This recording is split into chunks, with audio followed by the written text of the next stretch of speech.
Thank you, Jeff, for inviting me, and I feel really excited and lucky to be reading with so many students and colleagues from CCA. And I remember Phil's baby poem from a few months ago when he read it for our Halloween reading. And I had a 6-month-old baby at the time, and everyone kept looking at me while they were listening to the poem to see how I'd react. To make sure I was okay. So now the baby's 9 months old and I'm fine. So I'll be reading from the Reeducation of Truong. I've been reading a lot from this, and so I wanted to find a new section to read. There's a lot of characters in here, and I wanted to give someone else a chance. So the novel is told from the points of view of multiple family members of 3 generations and 2 sets of families living in France and America, and it's after the Vietnam War. And I'm going to be reading from the chapter Son, which is Cherry's father, and it's the chapter set in 1975, and so Son has just arrived in America, in California, with his wife and his 2 kids, and they've just arrived, and he's looking for a job. The elementary school did not need to fill a teaching position, the vice principal explained. Teachers in America needed certification. Son would require several years of schooling for that. When Son explained he'd earned his university diploma with honors in Vietnam, the vice principal, Mr. Gwines, a normally unamused man, smiled. "This is an interview for a custodial position," he reminded Son. "Carlos can train you. He is excellent with new hires." The head custodian was a chubby Guatemalan with a laugh that carried across the schoolyard. He offered to share his sandwich and fruit when he realized Son hadn't brought a lunch. He was delighted Son spoke fluent Spanish and teased his accent, promising to correct his European pronunciations.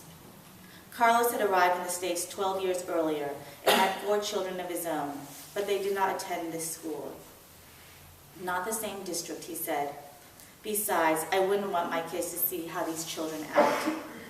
Very spoiled, no manners."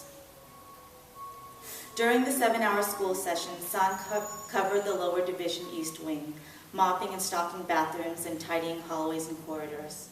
After the 3 o'clock school bell, he was permitted to enter the classrooms, where he emptied the metal trash cans, gathered crumpled paper and stray pencils from the coat closets, and pried off fresh chewing gum from underneath the desks. While restocking the boys' bathroom, he smelled something rank, approached the 4th stall, and saw someone had missed the toilet while defecating. Glad that Carlos and the other custodians were cleaning the other wings, Son tensed his fingers around the stall door, slamming his forehead into it so he would not cry. When he arrived home, his wife was annoyed that he'd forgotten to pick up a package of vermicelli noodles at the Chinese grocery store near the school. "I guess we'll just eat rice again tonight," she said, throwing open the kitchen cabinets, searching for the rice cooker, "even though it took me hours to make this broth. But who cares what I do all day?" Sitting on the floor, Son watched as his son turned the pages of his coloring book, pointing to the green and blue crayon markings on a pair of skunks. When his son tried to put an orange crayon into his mouth, Son gently pulled it away from his face and back towards the coloring book. He tried not to take his wife's mood personally. All day she'd been trying to sew a bag of blouses, some work she picked up from a neighbor, another refugee who lived down the hall, who convinced her it was easy money. Having never sewn much before, Tia had already ruined the stitching in 2 blouses, which would be deducted from her pay. "I don't think I should stay at the school," Son said. "I think I can find something better." "It's a starter job," Tia said, measuring the rice into the cooker. "After a few months, you can ask for a promotion to teach in the classroom." "It doesn't work that way," Son said. "Carlos has been there for almost 5 years, and he still cleans toilets." "Carlos doesn't have a college degree like you do," Tia said. "We need to be patient. You prove yourself, they'll reward you." "Did you go to the refugee center to ask about the sponsorship forms?" "When was I going to do that?" Son asked. "You know we have to file those papers soon. I wrote to my mother weeks ago." "I'll go tomorrow," he promised, closing his eyes, suddenly aware of his aching shoulders and calves. He leaned forward, trying to stretch his cramped spine. She didn't answer him. Silence gave way to the sound of the simmering soup pot, the water faucet turning on and off, and the occasional patting of his wife's slippers on the kitchen floor. Son extended his legs in the living room, watching as his son tried again to eat his crayon. "No," Son firmly said, pulling the crayon away from Lum's face. "Carrot," Lum said in English, pointing again to his coloring book, where an upright bunny was munching on the vegetable. "Yes," Son replied in English, "carrot here, but this is a crayon." Only 4 years old, and Lum's English was catching up with his Vietnamese. His son had been attending English courses at the Refugee Resource Center for the past month, and Son found his pronunciation so articulate, so precocious, he wanted to call his mother in France. Maybe Lum would take after his father and find languages more addictive than science or math. But Son could only call his parents on Sundays, and even then he only had 10 minutes. Overwhelmed with how much he needed to say, he often said very little, hoping that his silence could somehow express how much he missed them. There were times Son didn't mind the job, especially when he, Carlos, and the other custodians sat on the basketball courts and shared a cigarette, or when he had a few minutes during the classroom sweeps to peruse the books that Lum and his younger sibling would read and learn from one day.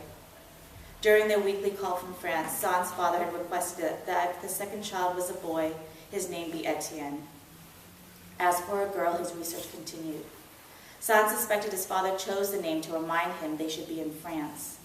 Thoughts of the new baby lifted Son's spirits. He dreaded lunch duty most.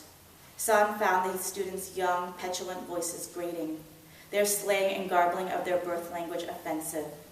It frustrated him that some children would mock his accent when walking past him, believing their English to be superior. He hoped to teach his son and his future daughter or son to articulate, to take pride in every word they spoke. The earlier lunch hour for the lower division grades was not as irritating as the later hour with the older children, who were noisier, rowdier, and deliberately messier. As Son tied up 2 garbage bags, he saw Carlos on the other side of the cafeteria leaning over to pick up a milk carton from the floor. But before he straightened up, a crumpled lunch sack sailed across the room, bouncing off of Carlos's hip. When Carlos looked up, trying to determine where the bag came from, only titters came from a table full of 5th graders. Carlos resumed picking up the stray trash, but Son was watching. Only a few seconds later, a boy stood at the table, a bag in his hands, his forearms creating a graceful arc, similar, Son recognized, to throwing a basketball. When the boy released the sack into the air, which brushed past Carlos's elbow, Son had already crossed the cafeteria. He hadn't really thought about what he would do or say after reaching the snickering boys, but he did feel immense satisfaction watching their faces tense in terror as he grabbed the back of the boy's shirt. "What is wrong with you?" Son screamed, refusing to let go of the boy's shirt collar as he attempted to squirm out of his grip. "Do you treat your brother this way? Your father?" Carlos would later tell him that the other boys and girls yelled at Son to let go, that their cries had alerted the teacher chaperones on duty, who should have been watching the brats in the first place.